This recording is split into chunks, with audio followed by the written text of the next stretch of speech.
নাই নাই করে অনেকগুলো বছর পেরিয়ে গেছে। 18 বছর পিছনের ঘটনা। আচ্ছা, আপনারা ওই বাড়িটায় ভাড়া নিয়েছেন? তখন বাবা প্রথম প্রথম বুঝতে পারেনি, তারপর কিছুদিন বাদে জানতে পারে যে বলে তারা যে আপনারা জানেন না, আপনারা যে ঘরটায় থাকেন সেই ঘরটায় একজন দম্পতি পুড়ে মারা গেছে। ধরা যাক আমরা কোনো একজন মানুষ যিনি আজকে আর আমাদের মধ্যে নেই ভাবছি, হুট করে কারেন্ট অফ হয়ে গেল। নমস্কার, আমি রায়তী, আর আপনারা দেখছেন ভয় পেও না। যতই বলি ভয় পেও না, ভয় কিন্তু আমরা সবাই পাই। আর আমাদের অনেকের জীবনে এমন কিছু ঘটনা ঘটে, বুদ্ধিতে যার ব্যাখ্যা হয় না, খুব অদ্ভুত, অস্বাভাবিক।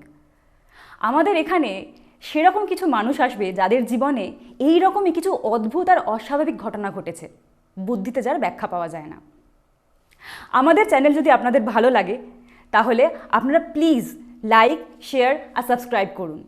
এটা করতে আপনাদের পয়সা লাগবে না, কিন্তু আপনাদের সাবস্ক্রিপশন, লাইক আর শেয়ার আমাদেরকে অনেকটা এগিয়ে দেবে। দেখতে থাকুন, ভয় পেও না।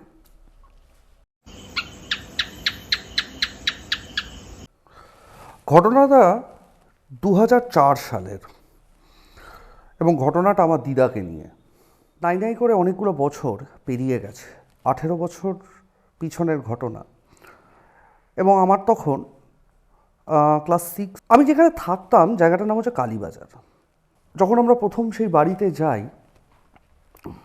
বিভিন্ন অঞ্চলের মানুষ, বিশেষ করে কালীবাজার বলে যে জায়গাটা রয়েছে, এখানে একটা বাজার ছিল, সেখানে আমার বাবাকে বলেছিল যে আচ্ছা, আপনারা ওই বাড়িটায় ভাড়া নিয়েছেন? তখন বাবা প্রথম প্রথম বুঝতে পারেনি, তারপর কিছুদিন বাদে জানতে পারে যে বলে তারা যে আপনারা জানেন না, আপনারা যে ঘরটায় থাকেন সেই ঘরটায় একজন দম্পতি পুড়ে মারা গেছে। আমরা বেশ স্তম্ভিত হয়ে যাই। সদ্য নতুন বিবাহিত নববিবাহিত দম্পতি, তারা হঠাৎ কী করে আত্মহত্যা করলো এটা নিয়ে পাড়ায় যথেষ্ট সন্দেহ ছিল। আসলে কেউ খুন করে দিয়েছিল। এবং কোয়েন্সিডেন্টালি আমি এবং আমার দাদা যে ঘরটায় থাকতাম সেই ঘরটাতেই ওই ঘটনাটা ঘটে।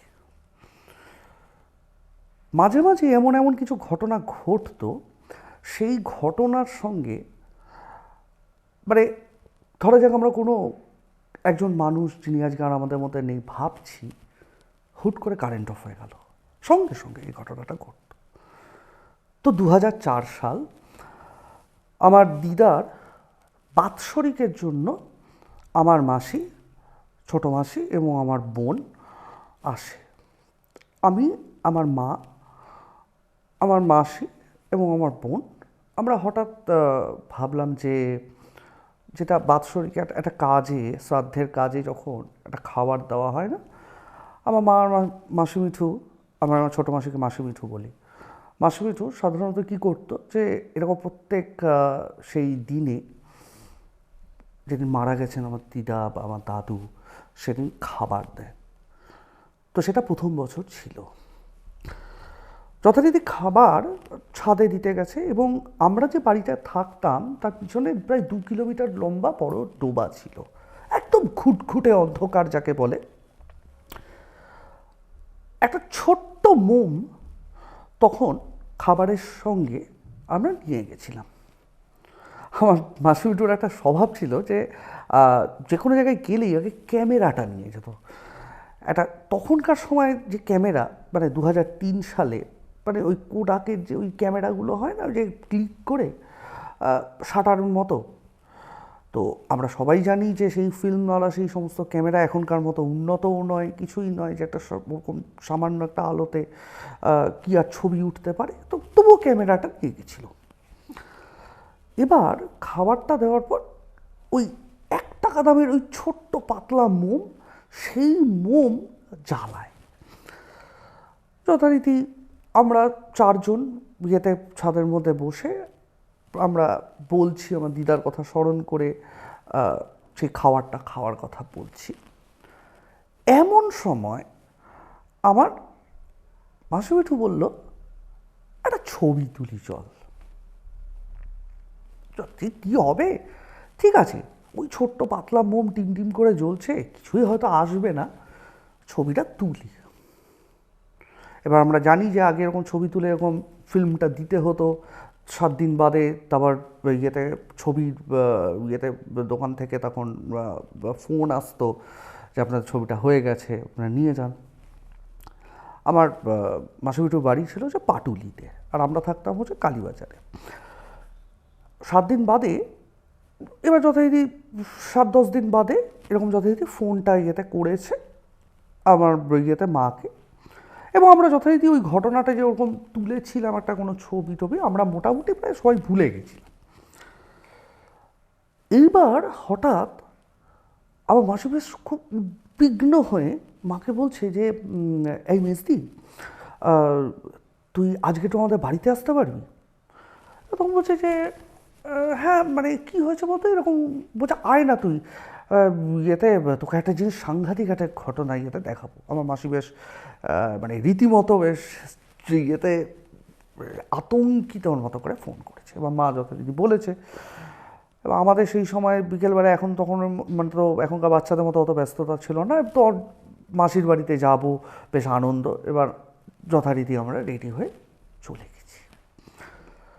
এইবার বলছে যে ওই ছবিগুলো না, যে আগের যে ছবিগুলো তুলেছিলাম সেই ছবিগুলো এসছে। এখনকার মতো যেহেতু প্রত্যেক মুহূর্তে যেহেতু ছবি তোলা হয় না, তো যথারীতি সবার মনে থাকে যে বিভিন্ন অনুষ্ঠানগুলো থেকে কখন ছবি তুলেছিল। আমার মাও সেই অনুযায়ী বলেছিল হ্যাঁ দেখি ছবিগুলো দেখি, কারণ ছবি দেখার একটা তখন একটা সাংঘাতিক রিচুয়ালস একটা ছিল। এবার যথারীতি আমরাও ছবি দেখতে দেখতে অবাক হয়ে সবাই আনন্দ করছি, বিভিন্ন দিনের ঘটনাগুলোর কথা বলছি। এবার আমার মাসুমিটু বলছে, একটা ছবি কি দেখতে পেলি? এবার যথারীতি আমরা সে গল্প করতে করতে বলছি যে না, কোনো একটা ছবি, মানে কোন ছবি? বলছে কোনো ছবির মধ্যে আলাদা কিছু মনে হলো না? আমরা সত্যি বলছি, আমরা সবাই ওখানে ছিলাম, বলছি যে না, আমরা সেই ঘটনাটাও সত্যি ভুলে গেছিলাম যে আমরা একটা কোন ছবি ছাদে তুলেছিলাম আমার দিদাকে খেতে দিয়ে। বলছে এই ছবিটা দেখ, বলে ছবিটা দিয়েছে। আমি আজও ছবিটা আপনারা দেখতে পাবেন, আমি আজও ছবিটা দেখি যখন 1 টাকার ওই পাতলা মোম দিয়ে তোলা একটা ছবি, একটা দেখছি যে একটা ফ্লাড লাইটের মতো একটা জায়গায় ঝকঝক করছে, ছাদের প্রত্যেকটা জায়গা দেখা যাচ্ছে। ছবিটা তুলেছিল আমার বোন, ওই জন্য ওকে দেখা যাচ্ছে না, কিন্তু আমি, আমার মা এবং আমার মাসিমিটো দেখা যাচ্ছে। এই ঘটনাটা আমি যতবার ভাবি যে কী করে একটা সাধারণ ক্যামেরা, কারণ ওখানে ফিল্মেই লেখা থাকতো যদি বড় কোনো আলো না আসে তাহলে ওই ছবি উঠবে না। আমার দিদা হয়তো এই জায়গাটার থেকে, আমার দিদার সমস্ত পরিবারের সবাইকে নিয়ে, বিরাট বড় পরিবারকে নিয়ে সবাইকে নিয়ে থেকেছে, সবাই সবার কাছেই আমার দিদার আশ্রয়ের মতো। হয়তো এই আলো সেই একটা মহৎ আত্মার একটা প্রকাশ, যা কোনোভাবেই বন্ধ হয়ে থাকতে পারল না।